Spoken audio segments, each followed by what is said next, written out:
السلام علیکم۔ اپنی اٹینڈنس درج کرانے کے لیے درس کے ٹائم کے 2 گھنٹے کے اندر گروپ پہ اپنا انرولمنٹ نمبر اور درس کا کوڈ جو آپ کو کلاس میں بتایا جائے اسے سننے کے بعد اپنے واٹس ایپ گروپ پہ سینڈ کریں۔ اس بات کا خاص خیال رکھیں کہ گروپ پر اپنی اٹینڈنس کے علاوہ اور کوئی بھی پوسٹ نہ بھیجی جائے۔ سوال کرنے کے لیے ویڈیو کے کمنٹ باکس کا استعمال کریں یا پھر اسکرین پہ دکھائے گئے نمبر کے ذریعے اپنا سوال لکھ بھیجیں۔ اعوذ باللہ من الشیطان الرجیم، بسم اللہ الرحمن الرحیم، الحمد للہ رب العالمین، وصلی اللہ علی سیدنا محمد وآلہ الطاہرین۔ قال اللہ الحکیم فی کتابہ الکریم، بسم اللہ الرحمن الرحیم، یا ایہا الذین آمنوا کتب علیکم الصیام کما کتب علی الذین من قبلکم لعلکم تتقون۔ صدق اللہ العلی العظیم۔ عزیزان گرامی، ماہ شعبان کی آخری تاریخ اور ماہ مبارک رمضان کا آغاز ہمارے لیے نعمتوں کا، رحمتوں کا اور برکتوں کا مہینہ ہے۔ جیسا کہ دعاؤں میں اور روایات میں صراحت کے ساتھ بیان کیا گیا ہے، بالبرکت والمغفرت والرحمہ،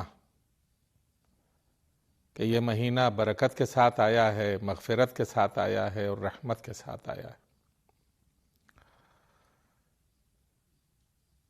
یہ سال اتفاق سے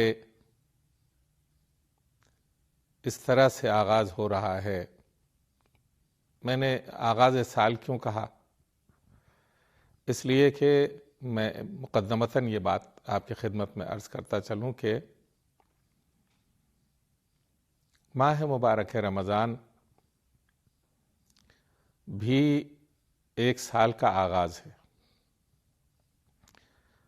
ہم چاند کی تاریخوں میں جب سال کا آغاز کرتے ہیں تو محرم سے کرتے ہیں۔ محرم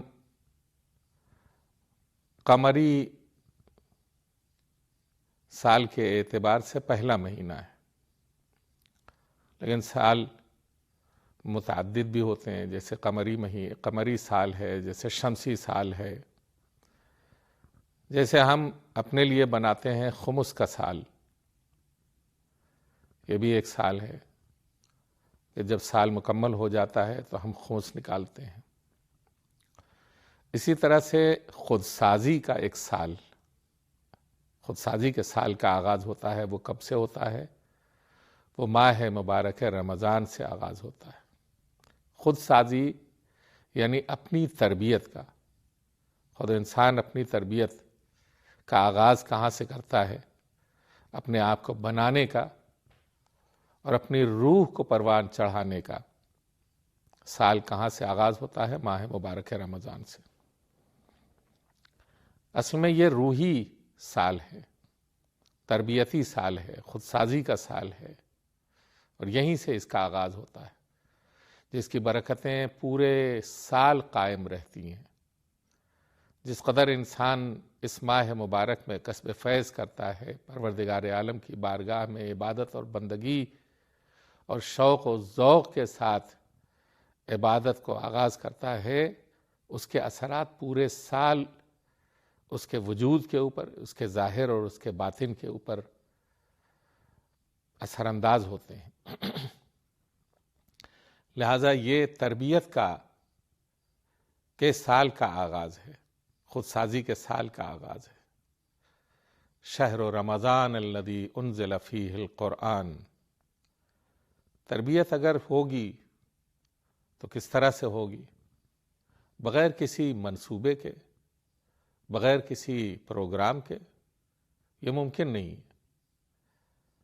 تربیت کے لیے لازمی اور ضروری ہے کہ کوئی منصوبہ ہونا چاہیے، اور اس منصوبے کو بیان کرنے والی کتاب کا نام ہے قرآن مجید۔ اور ماہ مبارک رمضان وہ مہینہ ہے کہ جس کے اندر قرآن کریم کا نزول ہوا ہے، یعنی گویا اس مہینے کو 4 چاند لگائے ہیں، روحی تربیت کے سال کے آغاز کو 4 چاند لگے ہیں نزول قرآن کے ذریعے۔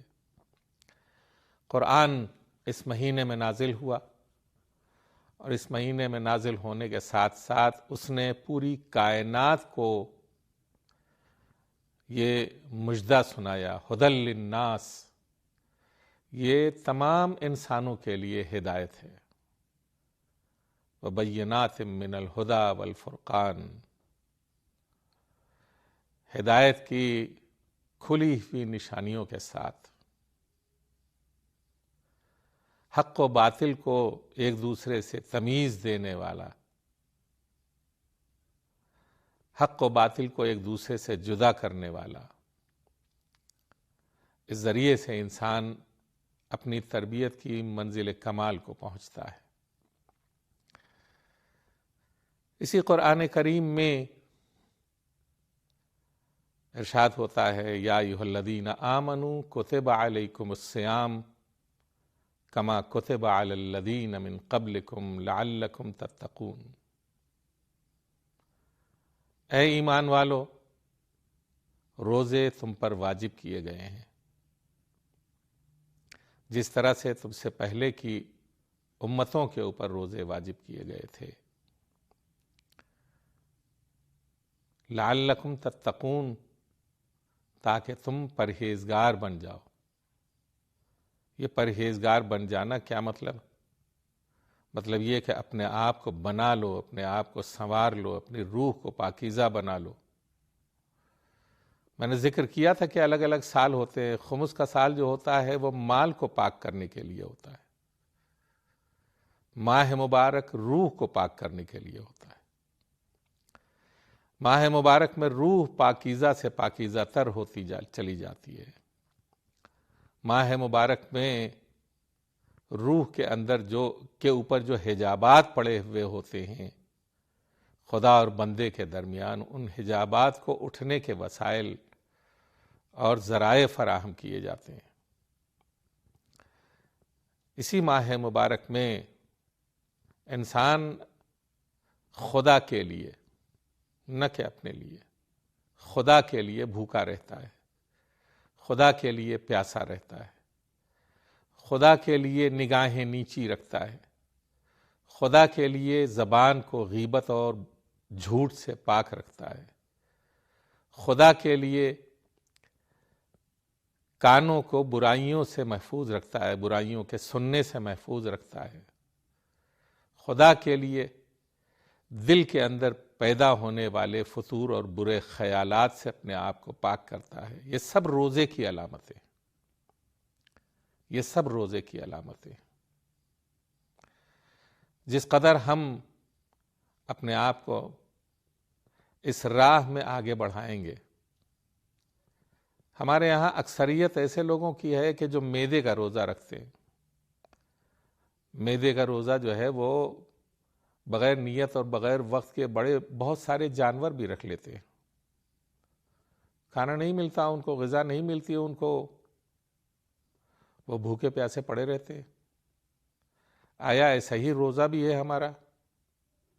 اگر ایسا روزہ ہے ہمارا تو یہ حیوانیت والا روزہ ہے، انسانیت اور ملکوتی روزہ نہیں ہے۔ انسانیت والا روزہ نہیں ہے، یہ ملکوتی روزہ نہیں ہے۔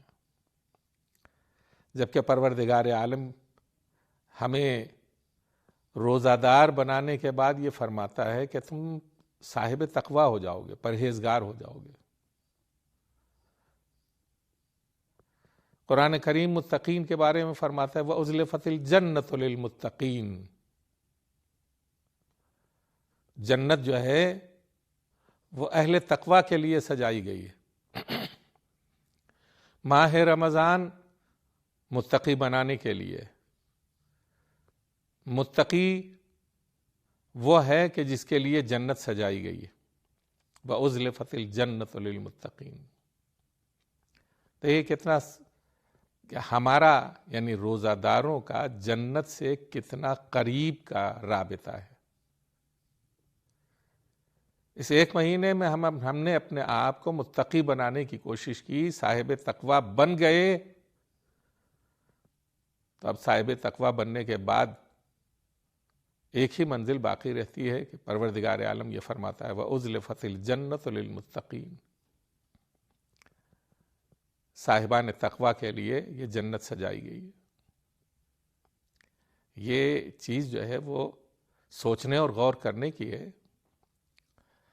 اچھا، ایک اور زاویہ نگاہ ہے اور ایک اور نمونہ ہے جو میں آپ کی خدمت میں عرض کرنا چاہتا ہوں کہ پروردگار عالم نے جتنی بھی عبادتیں ہیں ان عبادتوں میں ہمارے مادی وجود کے فوائد کو مد نظر رکھا گیا ہے، انسانی جسم کے فائدوں کو مد نظر رکھا گیا ہے۔ سال بھر اپنے بدن کی تطہیر ہم نہیں کر پاتے۔ ڈاکٹر کہتا بھی ہے کہ بھئی ان چیزوں سے پرہیز کرو، ان چیزوں سے پرہیز کرو، ہمارا پرہیز ہو نہیں پاتا۔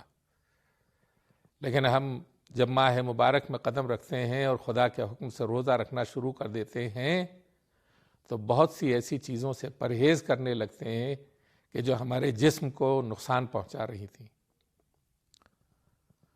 اور پھر ڈاکٹر جو کہتے کہتے تھک گیا تھا، اس عظیم وجود نے جسے پروردگار کہتے ہیں، اور اس عظیم وجود نے کہ جسے رحمت للعالمین احمد مجتبیٰ محمد مصطفیٰ صلی اللہ علیہ وآلہ وسلم کہتے ہیں، اور ائمہ طاہرین نے ہم کو جو حکم دیا کہ روزے رکھو اور ان چیزوں کا استعمال کرو اور ان چیزوں کا استعمال کرو اور ان چیزوں کا استعمال کرو۔ اگر آپ دین کی کتابوں میں اور معمولی کتابوں میں بھی بہت ساری چیزیں ہیں کہ ان چیزوں سے افطار کرنا مستحب ہے مثلا، اور ان چیزوں کو سحری میں کھانا مستحب ہے۔ یہ مستحب کیا کہا گیا ہے؟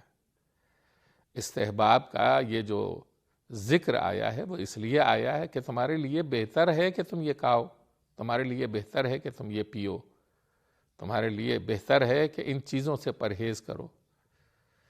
ثقیل غذاؤں سے پرہیز کرنے کا حکم دیا گیا ہے، مرغن غذاؤں سے پرہیز کرنے کا حکم دیا گیا ہے، سمجھ رہے ہیں آپ؟ سخت غذائیں کھانے سے منع کیا گیا ہے، پرچرب غذائیں کھانے سے روکا گیا ہے۔ کیوں روکا گیا ہے؟ اس لیے کہ بدن کو ان کی ضرورت نہیں ہے، بدن کو ہلکی پھلکی غذاؤں کی ضرورت ہے، اور بدن کی توانائی اسی کے ذریعے حاصل ہوتی ہے۔ تو یہ جسمانی پرہیزگاری بھی ہماری روحانی پرہیزگاری کے ساتھ ساتھ شامل ہوتی ہے۔ یہ بہت ہی اہم چیز ہے جس کی طرف ہمیں توجہ کرنی چاہیے۔ ایسا نہیں ہونا چاہیے کہ ہم جو ہے وہ افطار کے لیے یا سحر کے لیے اسپیشل طریقے سے ایسی غذائیں مہیا کریں کہ جن کو سال بھر نہیں کھاتے تھے، اور اس ماہ مبارک میں گویا معدے سے زیادہ بڑھ کر جو ہے وہ کھانے کی کوشش کرتے ہیں، اور یہ چیز ہمارے لیے نقصان دہ ہوتی ہے۔ خداوند عالم ہمارے جسم کو بھی پرہیزگار بنانا چاہتا ہے ماہ مبارک میں، اور ہماری روح کو بھی پرہیزگار بنانا چاہتا ہے، اور یہ دونوں چیزیں ماہ مبارک میں میسر اور مہیا ہیں۔ جب مہیا ہیں جبھی اس روش کے اوپر چلنے والا متقی اور پرہیزگار ہوگا، اور جو متقی اور پرہیزگار ہوگا جنت اسی کے لیے سجائی گئی ہے۔ ایک بہت سامنے کی چیز ہے۔ پیغمبر اکرم صلی اللہ علیہ وآلہ وسلم نے ایک ماہ مبارک دوسری ہجری میں یہ روزے واجب کیے گئے،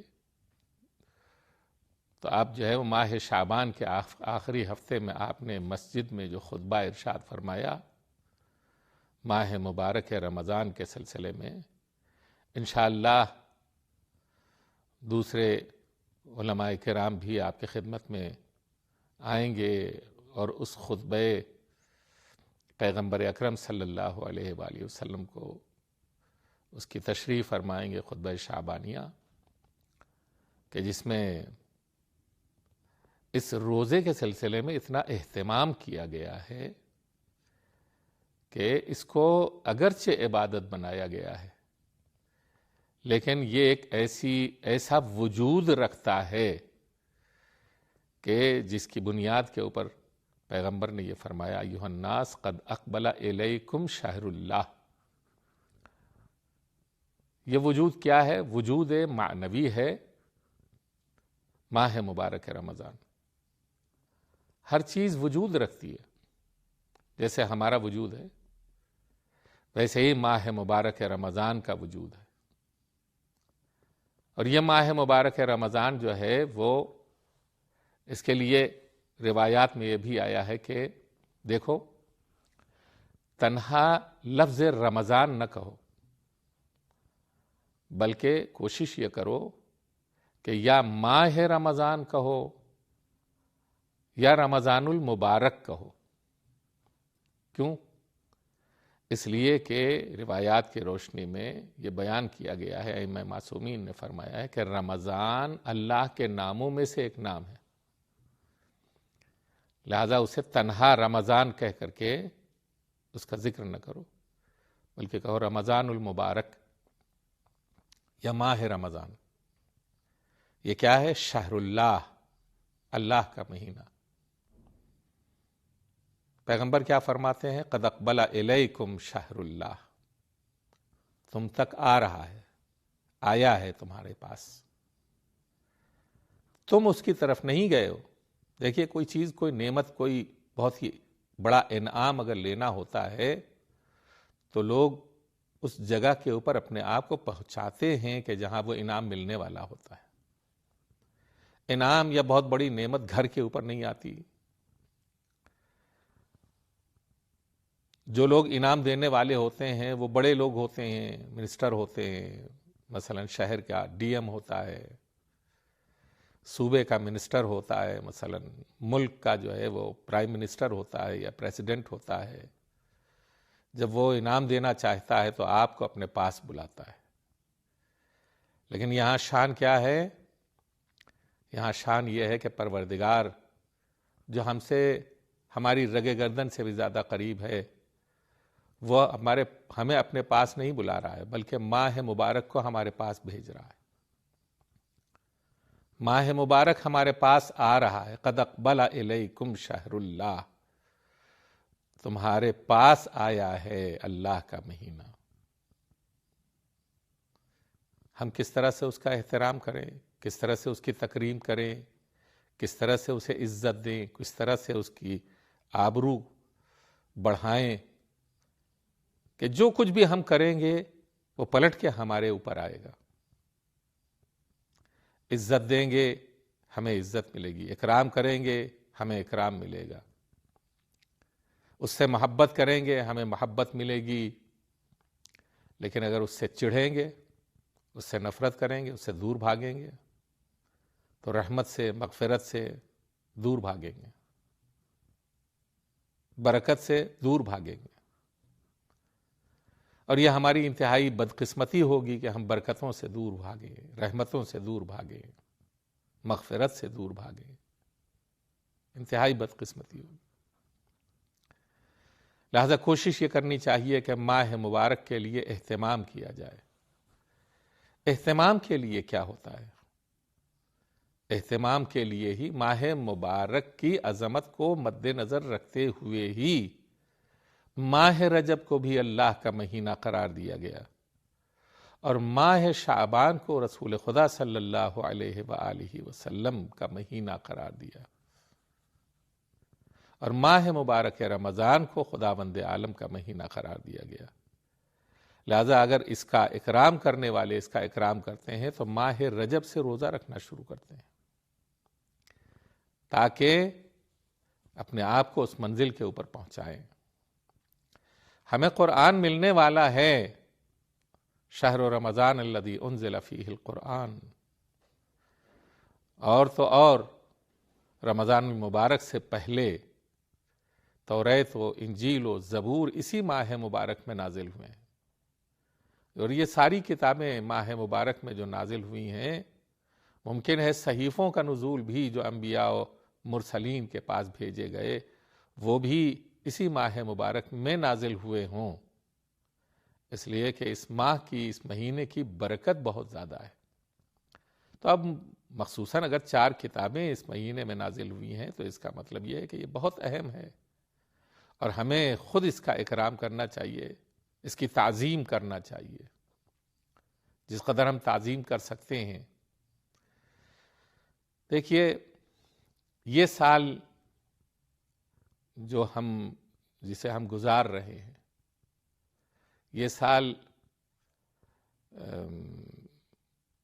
ایسے حالات سے گزر رہا ہے کہ جسے ہم گویا نکبت کا سال کہہ سکتے ہیں۔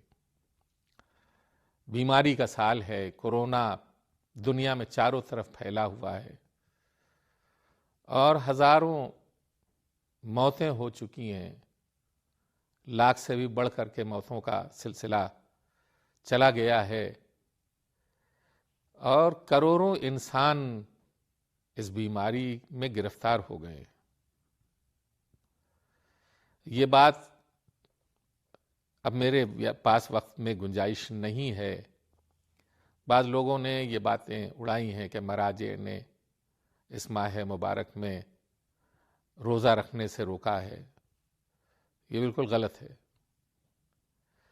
وہ مسئلہ جو پہلے بھی ہمارے یہاں تھا وہ آج بھی موجود ہے، اور اسی کی بنیاد کے اوپر ہم یہ کہہ سکتے ہیں کہ جو لوگ صحت مند ہیں، جو لوگ تندرست ہیں، ان کے اوپر روزہ واجب ہے۔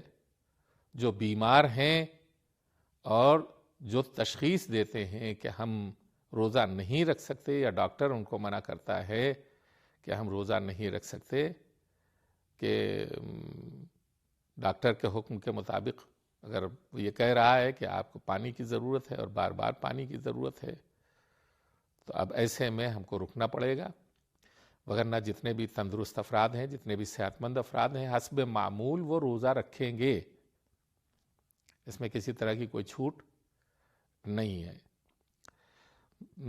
اس مسئلے کو تفصیل سے ہمارے اور دوسرے علماء بھی بیان کریں گے، میرے پاس وقت میں گنجائش نہیں ہے۔ میں ایک چیز آپ کی خدمت میں عرض کرنا چاہتا ہوں، حدیث ہے اور وہ بھی بہت اہم حدیث ہے معصوم کی، ان للہ مائدہ، یہ ماہ مبارک رمضان سے متعلق حدیث ہے، روزہ داروں سے متعلق حدیث ہے، اور آپ کی روح کی خوشی کے لیے ہے یہ۔ ان للہ مائدہ، اللہ کے لیے ایک دسترخوان ہے، اللہ نے ایک دسترخوان بچھایا ہے، اور ظاہر ہے کہ ماہ مبارک رمضان جیسا دسترخوان مادی جہت سے بھی آپ دیکھیں، سال بھر وہ چیزیں کھانے کو نہیں ملتی جو ماہ مبارک میں کھانے کو مل جاتی ہیں، تو اگر ہم یہ کہیں کہ پروردگار عالم نے مادی اعتبار سے ہمیں سیراب کیا ہے، نہیں، معنوی اعتبار سے ہمیں سیراب کیا ہے۔ فرماتے ہیں معصوم کہ ان للہ مائدۃ، اللہ نے ایک مائدہ، ایک دسترخوان بچھایا ہے، اللہ کا ایک دسترخوان ہے، علیہا لا عین رأت، اس کے اوپر جو چیزیں ہیں انہیں کبھی آنکھوں نے نہیں دیکھا، ولا اذن سمعت، اور نہ کانوں نے سنا ہے، نہ نگاہوں نے دیکھا ہے ان نعمتوں کو، نہ کانوں نے سنا ہے ان نعمتوں کو۔ اب آپ دیکھیے، ہمارے مادی دسترخوان سے بہت ہی اعلیٰ اور عرفہ ہے یہ دسترخوان جو پروردگار عالم نے بچھایا، اس لیے کہ مادی دسترخوان میں وہ چیزیں ہم کو کما بیش ملتی رہتی ہیں سال بھر، لیکن مہینے ماہ مبارک میں اکٹھا مل جاتی ہیں، یہ بھی ایک شرف ہے۔ لیکن وہ جو روحانی اور معنوی دسترخوان پروردگار عالم نے بچھایا ہے وہ کیا ہے؟ ان للہ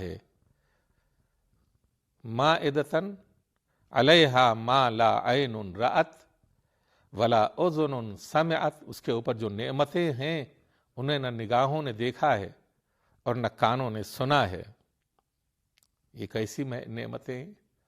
یہ بہشتی نعمتیں ہیں، یہ جنتی نعمتیں ہیں جنہیں ہماری روح جذب کرتی ہے، جنہیں ہماری روح کسب کرتی ہے، جن سے ہماری روح سیراب ہوتی ہے۔ اس ماہ مبارک رمضان میں ہم دنیا میں ہیں، ہم زمین کے اوپر ہیں، لیکن ہماری جو روح ہے اس دسترخوان فیض الہی سے سیراب ہو رہی ہے کہ جن کی نعمتوں کو نہ نگاہوں نے دیکھا ہے اور نہ کانوں نے سنا ہے۔ لا یقعد علیہا الا الصائمون، اور اس دسترخوان کے اوپر کوئی اور نہیں بیٹھتا سوائے روزہ داروں کے۔ روزہ دار ہی اس دسترخوان کے اوپر مدعو کیے جاتے ہیں، ان کی دعوت ہوتی ہے اس دسترخوان کے اوپر، اور وہی اس دسترخوان کے اوپر بیٹھتے ہیں کہ جنہوں نے خدا کے لیے روزے رکھے، جنہوں نے خدا کے لیے یہ بندگی انجام دی، جنہوں نے خدا کے لیے خدا کے حکم کی تعمیل کی، خدا کی عبادت و بندگی کی۔ لا یقعد علیہا الا الصائمون، کوئی نہیں بیٹھ سکتا سوائے روزہ داروں کے۔ تو اب یہ ایک دسترخوان الگ ہے، وہ دسترخوان جو زمینی ہے اس سے تو ہم فیض یاب ہو رہے ہیں، ممکن ہے کہ ہمارے لیے مفید ہو اور ممکن ہے کہ ہمارے لیے نقصان دہ ہو، لیکن وہ دسترخوان جو پروردگار عالم نے بچھایا ہے روزہ داروں کے لیے، وہ دسترخوان ایسا ہے کہ جس میں نقصان کا امکان ہی نہیں ہے، بلکہ فائدہ ہی فائدہ ہے۔ روح سرشار ہوتی جاتی ہے، روح سیراب ہوتی جاتی ہے، روح جو کمزوری اس کے اندر پیدا ہوئی تھی، جو سستی اس کے اندر پیدا ہوئی تھی، اس میں طاقت ملتی چلی جا رہی ہے، اس میں توانائی پیدا ہوتی جا رہی ہے، روح سرشار ہوتی جا رہی ہے، روح کی قوت بڑھتی چلی جا رہی ہے۔ جس قدر روح کی قوت بڑھتی چلی جائے گی اسی قدر انسان الہی انسان ہوتا چلا جائے گا۔ اور یہ کیسے میسر ہے اور ممکن ہے؟ اسی وقت ممکن ہے کہ جب انسان اس روح، اس دسترخوان کے لائق اپنے آپ کو بنائے، اور اس دسترخوان کے لائق اپنے آپ کو وہی انسان بنا سکتا ہے کہ جو واقعی خدا کے لیے روزہ رکھ رہا ہو، جو واقعی خدا کے لیے عبادت کر رہا ہو۔ حدیث ہے مشہور، اور بہت مشہور ہے حدیث، پوری امت میں اس کا احترام کیا جاتا ہے۔ الصوم لی وانا اجزی بہ یا انا اجزا بہ، پیغمبر نے فرمایا ہے، پیغمبر سے بھی یہ روایت ہے اور چھٹے امام سے بھی یہ روایت ہے، اور یہ کہ پروردگار عالم فرماتا ہے کہ الصوم لی، روزہ میرے لیے، وَأَنَا أَجْزِي بِهِ، اور میں اس کی جزا دینے والا ہوں۔ اور یہ بھی کہا گیا ہے کہ وَأَنَا أُجْزَى بِهِ، اور میں خود اس کی جزا ہوں۔ روزے کی جزا کون ہے؟ پروردگار عالم۔ پروردگار عالم کی نعمتیں کسے ملتی ہیں وہ خوش قسمت ہوتا ہے، لیکن اگر پروردگار عالم خود کسی کو مل جائے، اس سے بڑھ کر خوش قسمتی ہو سکتی ہے؟ اس سے بڑھ کر خوشی کا مقام ہو سکتا ہے؟ اس سے بڑھ کر انسان کی عظمت کا تصور کیا جا سکتا ہے کہ خود خدا اس کا ہو جائے؟ بندہ اگر اللہ کا ہو جائے تو اپنے اوپر ناز کرتا ہے، خدا اگر بندے کا ہو جائے تو بندے کو کس قدر ناز کرنا چاہیے۔ یہ حدیث ہے، چھوٹی سی حدیث ہے، الصوم لی وانا اجزی بہ یا انا اجزا بہ، یہ دونوں طرح سے پڑھی گئی ہے، اسے اگر یاد کیجئے گا اور آپ کے دل میں بیٹھ گئی تو یہ یقین کیجئے کہ آپ کا روزہ واقعی پاکیزہ روزہ ہوگا، آپ کی عبادت واقعی پاکیزہ عبادت ہوگی۔ کورونا نے پوری دنیا میں آفت مچا رکھی ہے، اور ہمیں بھی حالات تبدیل کرنا پڑے ہیں۔ ہم درسی اجتماعات کیا کرتے تھے، اور ان اجتماعات میں مومنین اور مومنات شرکت کرتے تھے، اور ایک جگہ بیٹھ کر کے علماء کے بیانات اور ان کی تقریروں سے فیضیاب ہوا کرتے تھے۔ لیکن الحمدللہ ٹیکنالوجی نے ہمارے لیے وسائل فراہم کیے کہ ہم اپنی اپنی جگہ کے اوپر اور اپنے اپنے گھروں میں بیٹھ کر بھی ماہ مبارک کی ان برکتوں اور نعمتوں سے فیضیاب ہو سکتے ہیں، اور ان روحانی غذاؤں سے کہ جو علماء اور مبلغین حضرات ہمیں فراہم کر رہے ہیں اس سے فیضیاب ہو سکتے ہیں اور سیراب ہو سکتے ہیں۔ یقیناً یہ ماہ مبارک ہماری صلاح کے لیے، ہماری اصلاح کے لیے، ہمیں قوت عطا کرنے کے لیے، ہمیں واقعی خدا کا بندہ بنانے کے لیے، ہماری توانائی، روحی توانائی کو بڑھانے کے لیے، اور ہماری جسمانی قوت کو بحال کرنے کے لیے ہمارے اوپر لاگو کیا گیا ہے۔ اور اس زاویہ نگاہ سے اگر آپ دیکھیں تو آپ کو یہ احساس ہوگا کہ خدا بند عالم نے اگرچہ اسے بندگی کا نام دیا ہے، لیکن یہ بندگی بھی ہے اور ہماری جسمانی اور روحانی قوت اور توانائی فراہم کرنے کا ذریعہ بھی ہے، ہماری جسمانی اور روحانی اصلاح کا ذریعہ بھی ہے۔ تو چند باتیں ہم تتمہ کلام کے طور کے اوپر آپ کی خدمت میں عرض کر دیں کہ پروردگار عالم نے ماہ مبارک ہمارے اوپر واجب کیے ہیں، اور یہ ماہ مبارک اس لیے واجب کیے ہیں کہ ہم صاحبان تقوی بن جائیں۔ صاحبان تقوی وہی لوگ ہوتے ہیں کہ جن کے لیے جنت آراستہ کی گئی ہے، اور یہ ہماری جسمانی اور روحانی توانائی کا باعث بھی ہے، اور اسی طرح سے ہمارے لیے مخصوص دسترخوان الہی ہے کہ جو روزہ داروں کے علاوہ کسی اور کو نصیب نہیں ہے۔ اسے غور کریں، اس کے اوپر توجہ کریں، اور ماہ مبارک میں ان تمام اصولوں کی پابندی کریں کہ جو ڈاکٹروں کے ذریعے، اطباء کے ذریعے، میڈیکل آفیسرز کے ذریعے ہمیں جس کی تاکید کی گئی ہے۔ اگر ہم سے کہا جاتا ہے کہ گھروں سے نہ نکلیں تو ہمیں پرہیز کرنا چاہیے۔ اگر ہم گھروں سے باہر نکلیں گے، اپنی منمانی کریں گے تو گنہگار ہوں گے۔ بالکل ویسے ہی جیسے ڈاکٹر نے اگر یہ تشخیص دے دی ہے کہ آپ روزہ نہیں رکھ سکتے اور آپ زبردستی روزہ رکھیں گے تو آپ کا یہ روزہ مقبول نہیں ہوگا، ممکن ہے کہ گنہگار ہوں، اس لیے کہ نافرمانی ہو رہی ہے۔ ڈاکٹر جو ہے وہ اصول صحت کی بنیاد کے اوپر ہمیں روک رہا ہے، اور اصول صحت جو ہے وہ دین سے وابستہ ہیں، اور جب کہ دین سے وابستہ ہیں تو ہمیں رکنا پڑے گا، اب ہم روزہ نہیں رکھ سکتے۔ اسی طرح سے مثلا خواتین بعض ایام میں روزہ نہیں رکھتی، تو اب یہ جو روزہ نہیں رکھتی، منع کیا گیا ہے کہ روزہ نہ رکھیں، اور روزہ رکھیں گی تو گنہگار ہوں گے۔ بالکل ویسے ہی جیسے مسافر کے لیے کہا گیا ہے کہ تم 4 رکعت کی نماز کو 2 رکعت پڑھو، اگر وہ زبردستی 4 رکعت پڑھے گا تو حکم خدا کی نافرمانی ہوگی، گنہگار ہوگا۔ تو ہمیں ان تمام اصول صحت کے اوپر عمل کرتے ہوئے اپنے گھروں میں بھی رہنا چاہیے، اور اگر ہم نافرمانی کرتے ہیں تو خود اپنے جسم کو نقصان بھی پہنچا سکتے ہیں۔ ممکن ہے کہ کورونا میں گرفتار ہو جائے، اور ممکن ہے کہ خدا کی نافرمانی سرزد ہو رہی ہو۔ یہ چیز جو ہے وہ درست نہیں ہے۔